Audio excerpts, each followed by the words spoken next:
નમસ્કાર મિત્રો, ધોરણ 12 વિજ્ઞાન પ્રવાહ જીવ વિજ્ઞાન ઓનલાઈન ના સેકન્ડ લેક્ચરમાં આપ સર્વનું હાર્દિક સ્વાગત છે. મિત્રો, ગઈકાલનો લેક્ચર તમે નિહાળ્યો છે, એનો બરાબર અભ્યાસ કર્યો છે અને સાથે સાથે તમે તૈયારી પણ કરતા હશો.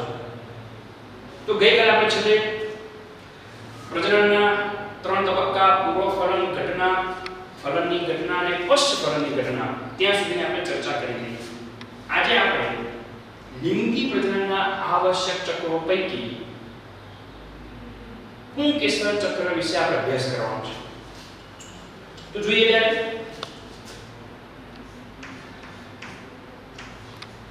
પુંકેસર આપણે સમાસનો અભ્યાસ કરવાનો છે. પુંકેસર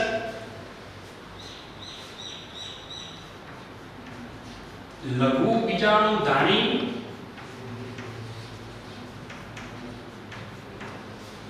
અને પરાગરજ.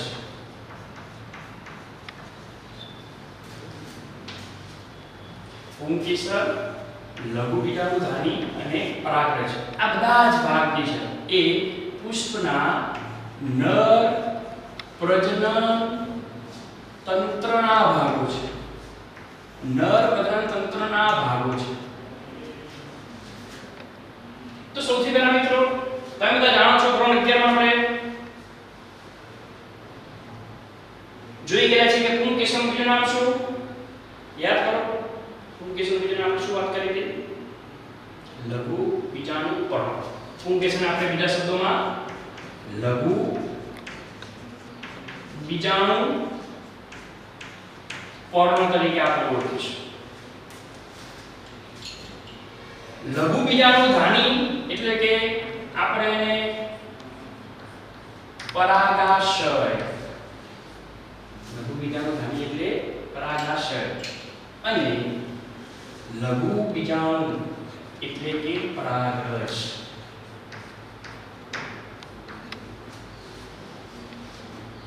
આપણે આજના દિવસમાં પુંકેસર, લઘુ બીજાણુધાની અને પરાગરજ, જેને આપણે બીજા નામથી પુંકેસર એટલે કે લઘુ બીજાણુપર્ણ, લઘુ બીજાણુધાની ધારણ કરતું પર્ણ, જેને આપણે લઘુ બીજાણુપર્ણ તરીકે ઓળખીએ છીએ. લઘુ બીજાણુ જે કોથળીમાં સંગ્રહ પામે, જેને આપણે લઘુ બીજાણુધાની અથવા તો પરાગધાની અથવા તો પરાગાશય તરીકે આપણે ઓળખીશું. તો મિત્રો, ચલો આપણે એનો અભ્યાસ કરીએ. मैं एक आकृति દોરું છું પુંકેસરની. તમે સાથે સાથે ડ્રો કરતા રહેશો. પુંકેસરનો તંતુ છે.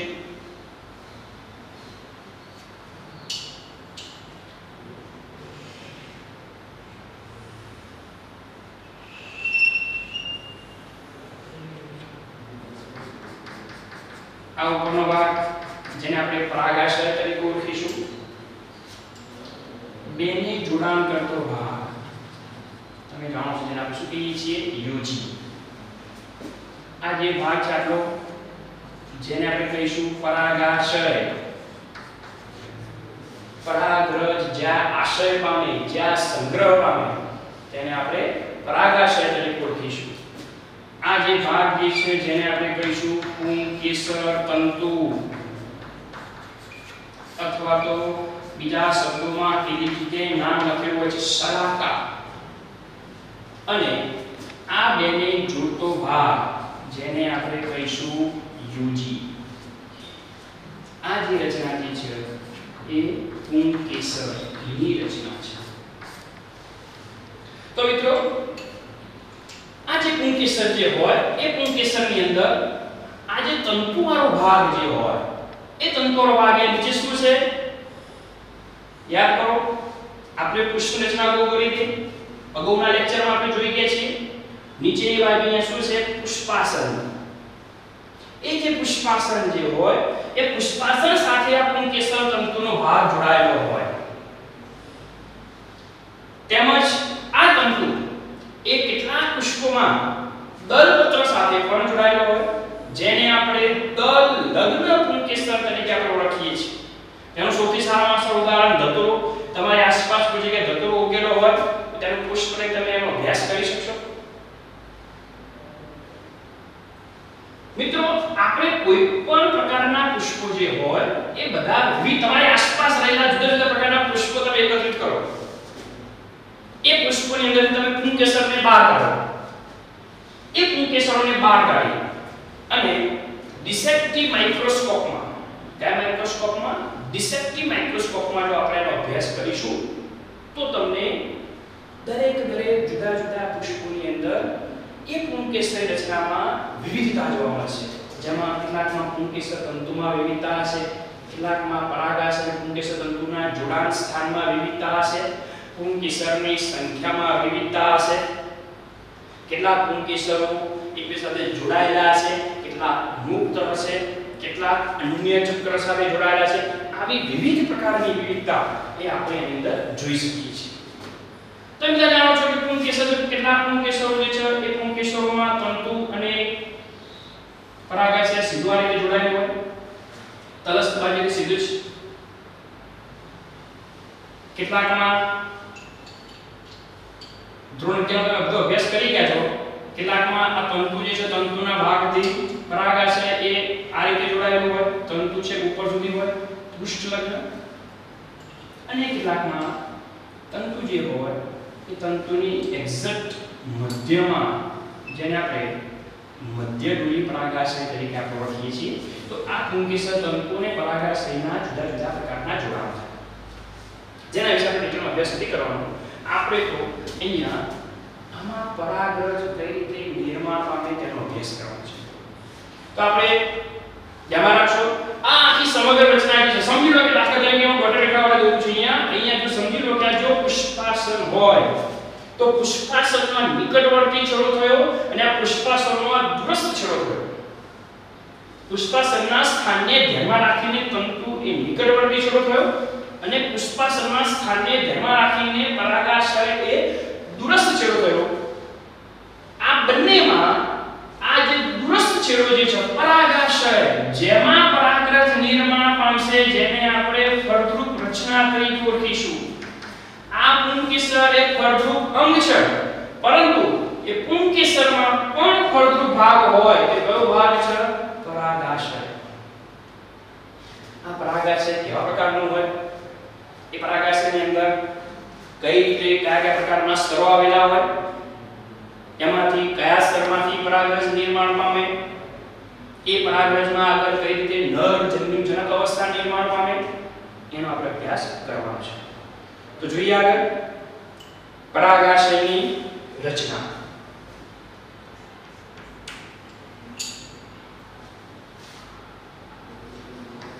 પરાગાશયની રચના અથવા લઘુ બીજાણુધાનીની રચના. મિત્રો, આ પુંકેસર જે છે પુંકેસરનો જે ટોચનો ભાગ છે, જેને પરાગાશય તરીકે ઓળખીએ, પુખ્ત પરાગાશય. પુખ્ત પરાગાશય એ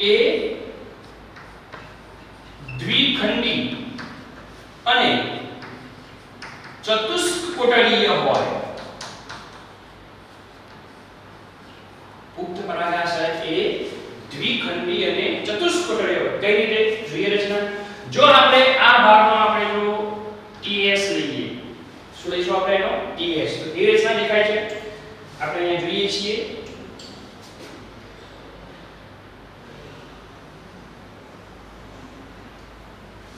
આકૃતિ મારી સાથે સાથે તમે દોરતા રહેશો મિત્રો, કોઈ એમને બેસી ન રહે.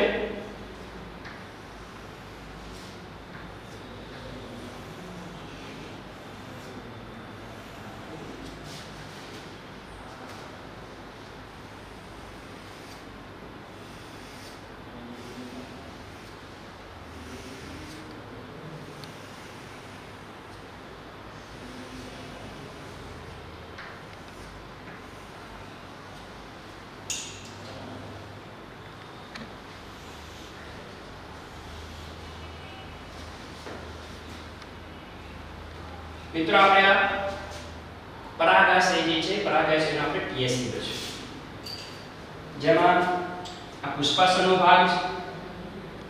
પરાગાશયની અંદર જ્યારે ટીએસ લઈએ અને માઇક્રોસ્કોપમાં આપણે અભ્યાસ કરીએ તો કઈ અંશે આપણને આવી રચના દેખાશે.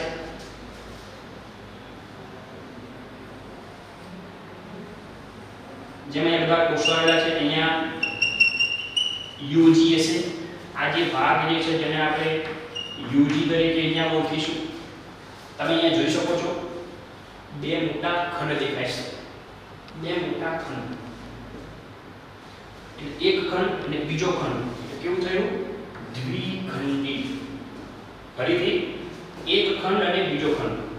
મિત્રો શરૂઆતમાં અંદર આ ખાંચો નથી હોતી, પણ જ્યારે પરાગાશય પુખ્ત બની જાય ત્યારે એની અંદર આવી બીજી બે ખાંચ નિર્માણ પામે, જેના કારણે આ એક ખંડ એ બે કોટરોમાં વિભાજિત થાય. આ એક અને બે, આ ખંડ પણ બે કોટરોમાં વિભાજિત થાય. એક અને બે, કેટલા કોટરો થયા? 4. માટે આપણે કહીશું ચતુષ્કોટરીય. આવી રચના ક્યારે આપણે સ્પષ્ટ જોઈ શકશું? જ્યારે પુંકેસર પુખ્ત અવસ્થા પ્રાપ્ત કરે અને એનું પરાગાશય પણ સુવિકસિત બની ગયું હોય ત્યારે એની અંદર આપણે આ 4 કોટરો આપણે જોઈ શકીએ છીએ અને બે ખંડ જોઈ શકીએ છીએ. માટે આપણે કહીએ છીએ કે પુખ્ત પરાગાશય એ દ્વિખંડીય અને ચતુષ્કોટરીય હોય. આ દરેક જે પરાગાશય જે છે મિત્રો, એ દરેક પરાગાશયની અંદર પ્રત્યેક જે કોટર જે છે એ પ્રત્યેક કોટરમાં આ એક કોટરમાં અહીંયા, આ બીજા કોટરમાં અહીંયા, આ ખંડની અંદર આ એક કોટરમાં અહીંયા અને આ બીજા કોટરમાં અહીંયા, દરેક કોટરમાં લઘુ બીજાણુ ધાની આવે. આને આપણે કહીશું લઘુ બીજાણુ ધાની. ધ્યાનમાં રાખજો, આ અતિ મહત્વનો પોઈન્ટ છે. પરાગાશયની અંદર કેટલી લઘુ બીજાણુ ધાની આવેલી હોય? 4. દરેક કોટરમાં ખૂણે કેટલી લઘુ બીજાણુ? એક એટલે 4 કોટર હોય, એટલે કે 4 લઘુ બીજાણુ ધાની આવેલી હોય. આ લઘુ બીજાણુ ધાની જે છે એની અંદર અર્ધીકરણની પ્રક્રિયા દ્વારા પરાગરજ નિર્માણ પામશે. આ લઘુ બીજાણુ ધાનીને ફરતે કેટલાક સ્તરો આવેલા હોય, આ વગેરે બાબતનો આપણે અભ્યાસ કરવાનો છે. તો ચાલો મિત્રો હવે જોઈએ આપણે આગળની રચના.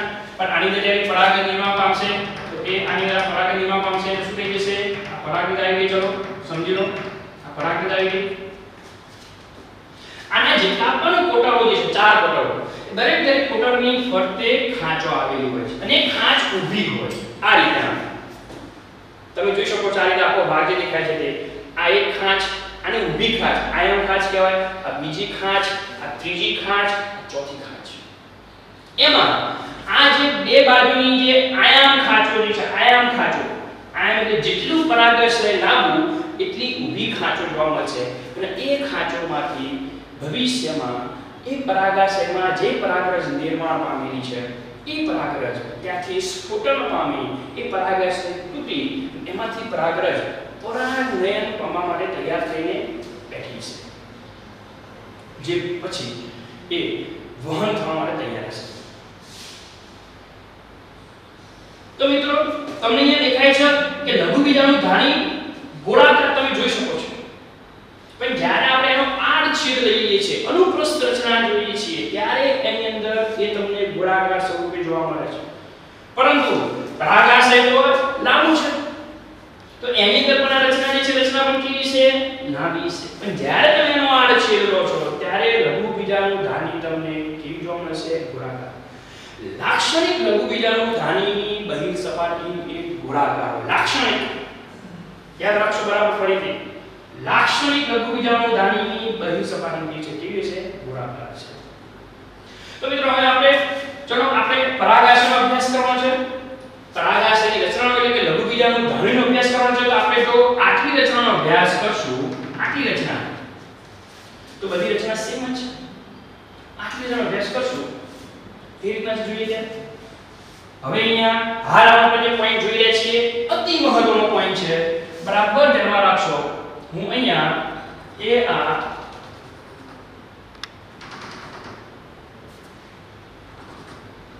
ગોળાકાર આ મેં દોરી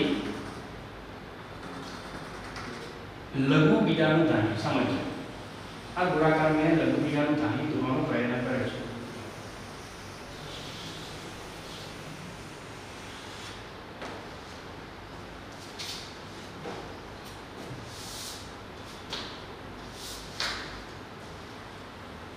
સમજી લો કે આ લઘુ બીજાનું ધાની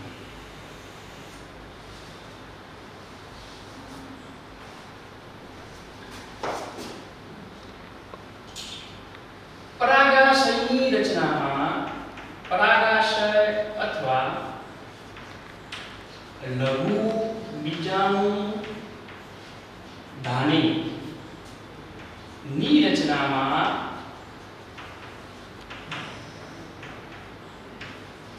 4 સ્તરો હોય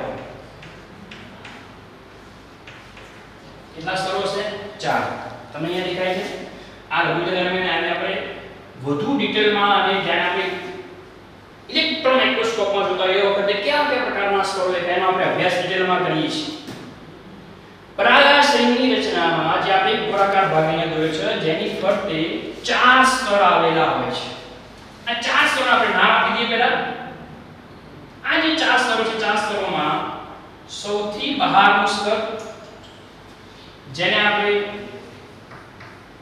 અધિસ્તર તરીકે આપણે ઓળખીશું સૌથી બહારનું સ્તરને આપણે અધિસ્તર તરીકે ઓળખીશું પછી આપણે ડિટેલમાં અભ્યાસ કરીએ છીએ બીજા નંબરનું સ્તર જે ને આપણે તંતુમય સ્તર અથવા તો એને સ્ફોટી સ્તર તરીકે પણ આપણે ઓળખીશું એને એન્ડોથેસિયમ કોણ કહેવામાં આવે છે એન્ડોથેસિયમ તરીકે પણ આપણે ઓળખીશું સૌથી બહારનું સ્તર અધિસ્તર ત્યારબાદ તંતુમય સ્તરથી સ્ફોટન થાય મારે સ્ફોટી સ્તર એને ઇંગ્લિશમાં એન્ડોથેસિયમ તરીકે ઓળખીશું ત્યારબાદ મધ્ય સ્તરો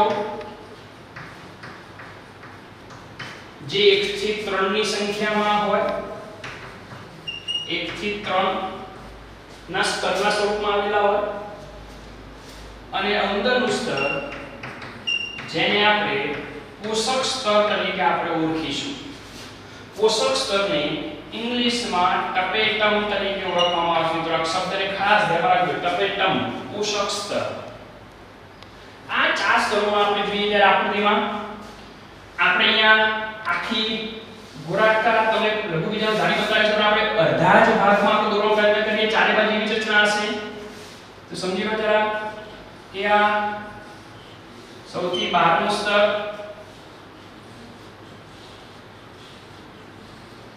દોરતા રહેજો મિત્રો સાથે સાથે મારી સાથે કોઈ પણ મિત્ર એમને બેસી ન રહે ખૂબ અતિ મહત્વની આકૃતિ છે સૌથી બહારનું સ્તર આ થઈ ગયું અધિસ્તર ત્યારબાદ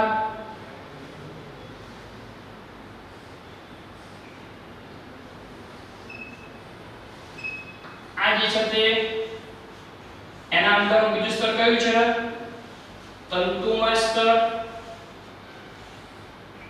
તંતુમય સ્તરના કોષો થોડા જુદા દેખાય માટે મેં અલગથી દોરું છું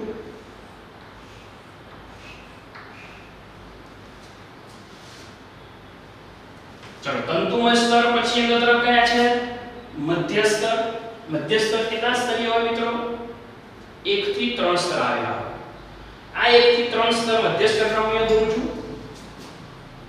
આપણે અહીંયા વધુમાં વધુ 2 બતાવીશું નહીં 3 નહીં 1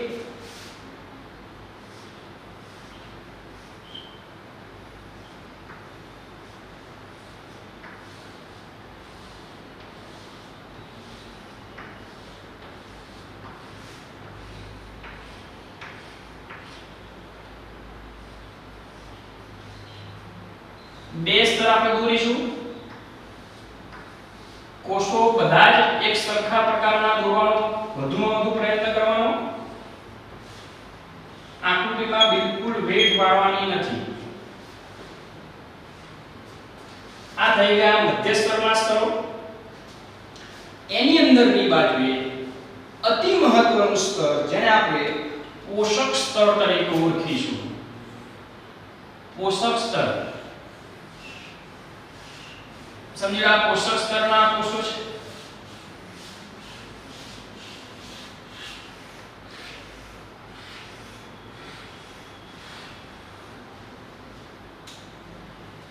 પોષક સ્તર જે છે, પોષક સ્તરની અંદર કોષ કેન્દ્ર, ઘટ કોષ કેન્દ્ર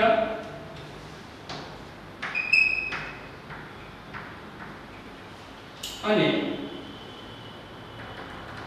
જીવરસ, ઘટ જીવરસ એની અંદર આવેલા મિત્રો. આપણે તો બતાવી દઈએ ઘટ જીવરસ.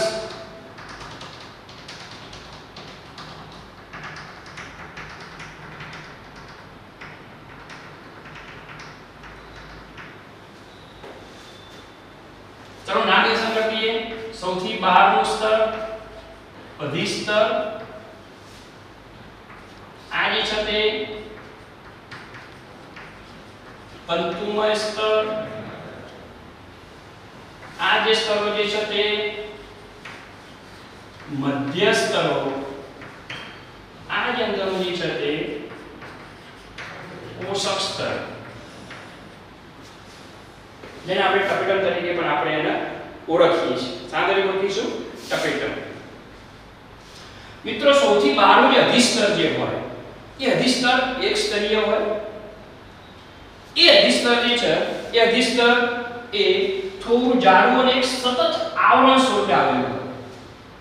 અને જ્યારે પરાગાશય પુખ્તતા પ્રાપ્ત કરે અને સ્ફોટન પામવાનું હોય ત્યાં સુધી આનો સાથ સહકાર આપશે, ત્યાં સુધી હાજર હશે. એના પછીનું અંદરનું સ્તર જે છે જેને આપણે તંતુમય સ્તર તરીકે આપણે ઓળખીએ છીએ. કયું સ્તર? તંતુમય સ્તર, અથવા તેને આપણે સ્ફોટી સ્તર, કારણ કે સ્ફોટન પામવામાં મદદરૂપ થાય છે. એ જે તંતુમય સ્તર જે છે એ તંતુમય સ્તર પણ એક કોષીય જ હોય છે. આ જે તંતુમય સ્તર હોય એ તંતુમય સ્તરની અંદર આલ્ફા સેલ્યુલોઝ નામનો પદાર્થ આવેલો હોય. Alpha cellulose. તંતુમય સ્તરના કેટલાક કોષો જે છે એ આલ્ફા સેલ્યુલોઝ, બીજું નામ છે સેલોજ, સેલોજના આવરણથી આવરિત હોય છે. આ જે સેલોઝ બેન્ડ તરીકે આપણે ઓળખીશું. એની જે રેડિયલ દિવાલ જે હોય એ રેડિયલ દિવાલની અંદર એ તંતુમય સ્તરના કોષોમાં આલ્ફા સેલ્યુલોઝ અથવા તો સેલોજ બેન્ડ્સ એની અંદર આવેલું હોય. કેટલીક જગ્યાએ આ સેલોઝ બેન્ડ આવેલું હોતું નથી. સેલોઝ બેન્ડના તંતુ જે જગ્યાએ આ તંતુમય સ્તરમાં ગેરહાજર હોય, જે ભાગને ધ્યાન રાખો, આ સેલોજ જે છે, સેલોજ ફરીથી લખું છું અહીંયા, સેલોજ. સેલોજ એ જે જગ્યાએ ગેરહાજર હોય એ ભાગ જે છે એ ભાગને આપણે સ્ટ્રોમિયમ તરીકે ઓળખીએ છીએ. કયો ભાગ? સ્ટ્રોમિયમ. અને આ જે સ્ટ્રોમિયમ જે છે એ સ્ટ્રોમિયમ સ્ફોટન પામવામાં મદદરૂપ થાય છે. સામૂહિક થશે સ્ફોટન પામવા, એ સ્તરેથી સ્ફોટન પામશે.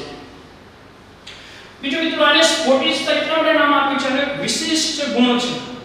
વાતાવરણમાંથી ભેજનું શોષણ કરવું, ભેજગ્રાહી સ્વભાવ છે એનો. એ ભેજગ્રાહી સ્વભાવના કારણે સ્ફોટન પામવામાં મદદરૂપ થાય છે. માટે એને આપણે સ્ફોટી સ્તર તરીકે પણ આપણે એને ઓળખીએ છીએ. સમજાયું? કમ્પ્લીટ?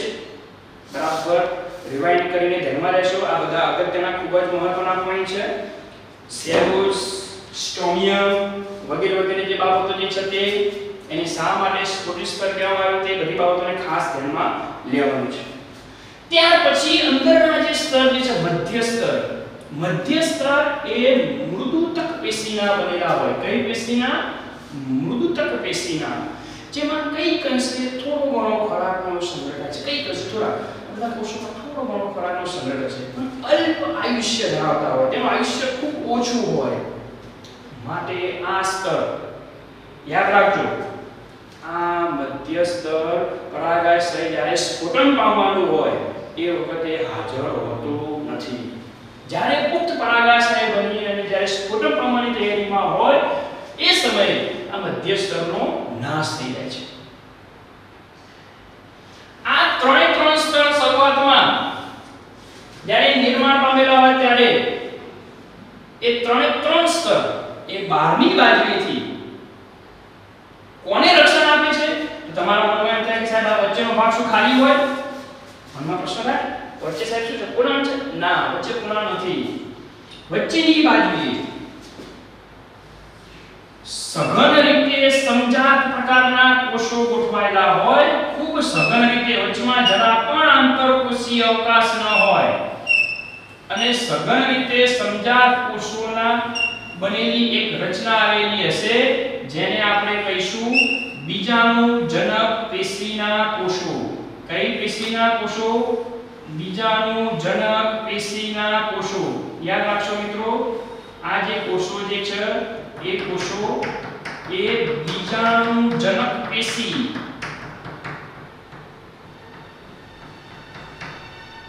અને આપણે કહીશું બીજાણુજનક પેશી. બીજાણુજનક પેશીના કોષો તરીકે આપણે કહીશું બીજાણુ. બીજાણુ એટલે લઘુ બીજાણુ. કયો બીજાણુ? લઘુ બીજાણુ. પરાગરજ લઘુ બીજાણુ નું નિર્માણ કરતી પેશી એટલે કે બીજાણુજનક પેશી. આ બીજાણુજનક પેશીના પ્રત્યેક કોષો પરાગરજનું નિર્માણ કરવાની ક્ષમતા ધરાવે છે અને દરેક કોષમાંથી આ પ્રત્યેક એક કોષ, સમજી લો કે આપણે એક કોષ લઈએ છે, આ એક કોષ લીધો આપણે. આ પ્રત્યેક કોષ રંગસૂત્રની દ્રષ્ટિએ દ્વિકીય હોય. રંગસૂત્રની દ્રષ્ટિએ કેવા હશે? દ્વિકીય. આનું અર્ધીકરણ થઈને એમાંથી પરાગરજ જોવા પામશે. એટલે આપણે આ જે આખી જે રચના જે છે એ રચનામાંથી લઘુ બીજાણુનું નિર્માણ કરતી રચના નિર્માણ પામે છે, માટે આપણે બીજાણુજનક પેશીના કોષો તરીકે આપણે ઓળખીએ છીએ. અને આને અર્ધીકરણ પામવું હોય મિત્રો, અર્ધીકરણ પામવામાં ઘણા બધી શક્તિ વપરાય, એનર્જી વપરાય. ત્યારે પોષણ મળવું જોઈએ કે ના મળવું જોઈએ? એ પોષણ ક્યાંથી મેળવશે? તે પોષણ આ પોષક સ્તરના કોષોમાંથી મેળવશે. યાદ રાખજો, આ લઘુ બીજાણુ ધાનીની રચનામાં પોષક સ્તર અતિ મહત્વનો મુદ્દો છે. પોષક સ્તર. પોષક સ્તરના કોષો જે હોય એ પોષક સ્તરના કોષો એ સૌથી અંદરની તરફ આવેલા હોય,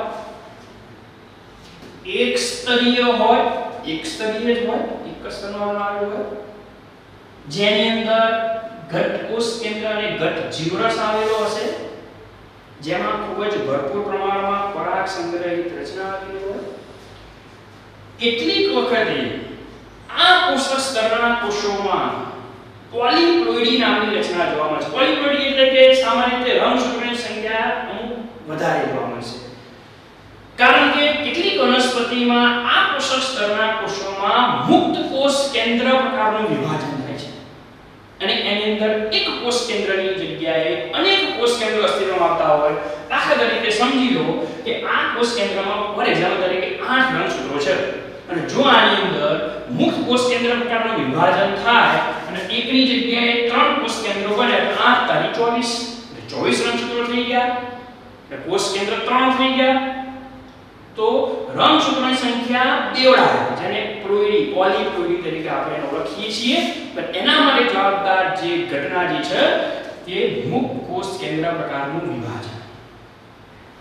આ પોષક સ્તરના કોષોમાંથી આ જે બીજાણુજનક પેશીના કોષો જે છે એ પોષણ મેળવશે અને પોષણ મેળવી અને પોતે પરાગરજ એટલે કે લઘુ બીજાણુનું નિર્માણ કરવાની ક્રિયામાં અતિ મહત્વનો ભાગ ભજવે છે. તો આમાંથી પરાગરજનું નિર્માણ કઈ રીતે થાય એ આપણે જોવાનું છે કે આમાંથી પરાગરજ બનશે અને પરાગરજ કઈ રીતે બનશે એ આપણે જોઈએ છે. એ પહેલા બીજી કેટલીક એક્સ્ટ્રા બાબતની હું તમને વાત કરી દઉં જે તમારી બુકમાં નથી. સૌથી મહત્વની બાબત છે એ પણ તમે ધ્યાનમાં રાખશો. જ્યારે પણ આ બીજાણુજનક પેશીના કોષો આમાંથી પોષણ મેળવશે એટલે ધીમે ધીમે આમાંથી ખોરાક કે વગેરે જે રચનાઓ ઓછી થવા લાગશે. એ પોષક સ્તરના કોષો પણ ધીમે ધીમે વિઘટન પામશે મિત્રો. આ પોષક સ્તરના કોષો જ્યારે વિઘટન પામે એ પહેલા આ પોષક સ્તરના કોષોમાં ખાસ ધ્યાન રાખજો, આ પોષક સ્તરના જે કોષો જે છે પોષક સ્તરના કોષોમાં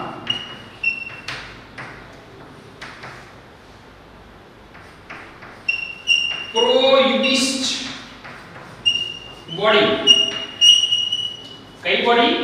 પ્રોયુબિસ્ટ બોડી નામની એક વિશિષ્ટ પ્રકારની રચનાનું નિર્માણ થાય છે, જે રચના એ આ પોષક સ્તરના કોષોમાં આવેલી હોય.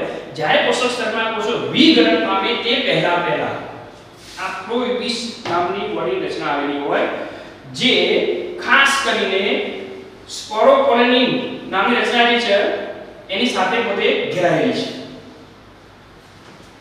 ધ્યાન રાખજો, પ્રોયુબિસ્ટ બોડી, આ પ્રોયુબિસ્ટ બોડી જે છે એ ભવિષ્યમાં એ યુબિસ્ટ બોડી તરીકે ઓળખાશે.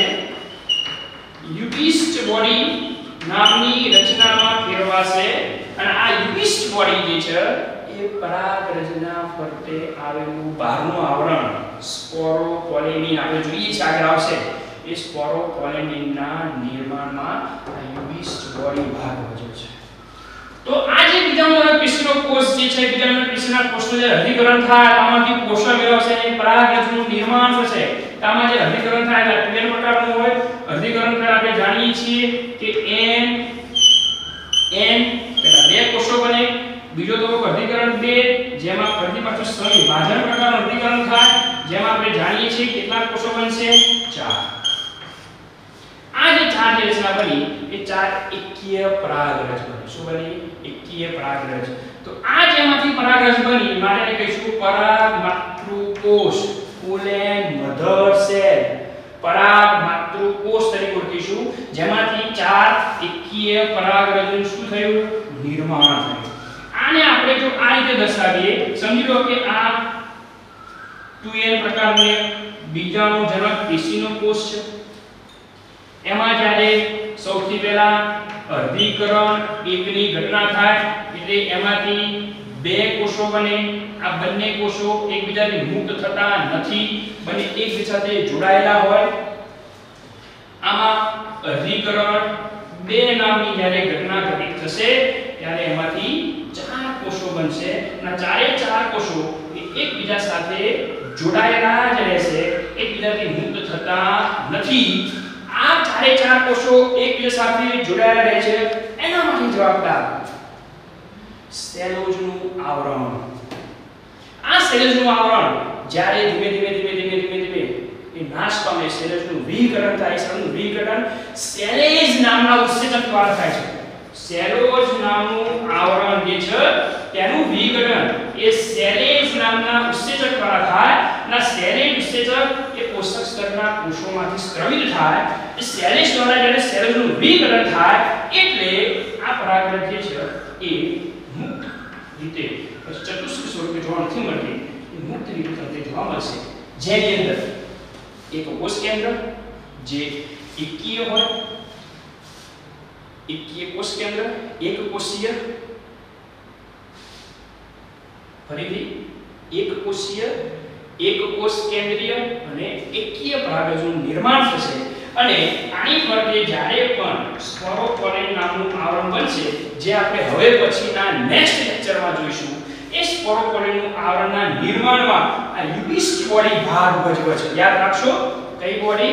યુબિસ્ટ બોડી. અને આ પ્રો યુબિસ્ટ બોડી અને યુબિસ્ટ બોડી વિશે વધુ ડિટેલમાં પણ એ આપણે નેક્સ્ટ લેક્ચરમાં શીખશું. પરંતુ આટલા સુધીની જે ક્રિયા જે થઈ પરાગરજનું નિર્માણ, જે આ સમગ્ર ઘટના જે છે એ સમગ્ર ઘટના આપણે કહીશું લઘુ બીજાણુ જનન. લઘુ બીજાણુ માતૃકોષમાંથી લઘુ બીજાણુનું નિર્માણ થવાની ક્રિયા જેને આપણે કહીશું લઘુ બીજાણુ જનન. મિત્રો આપણે આ લેક્ચર આટલા સુધી જ રાખશું. હવેના પછીના લેક્ચરમાં પરાગરજની રચના, પરાગરજની નળજનકનો વિકાસ વગેરેનો આપણે ડિટેલમાં અભ્યાસ કરશું. આ સમગ્ર રચના જે છે રચનાઓને તમે રિવાઇન્ડ કરી ફરીથી એના આકૃતિને દોરી લેશો. મારા લેક્ચરને વારંવાર ધ્યાનમાં લઈ થિયરીને સમજવાનો પ્રયત્ન કરશો. અને તેમ છતાં પણ જો કોઈ પ્રોબ્લેમ હોય તો તમે મારો સીધો કોન્ટેક્ટ કરી શકો છો. નમસ્તે, અસ્તુ, જય હિન્દ, જય ભારત.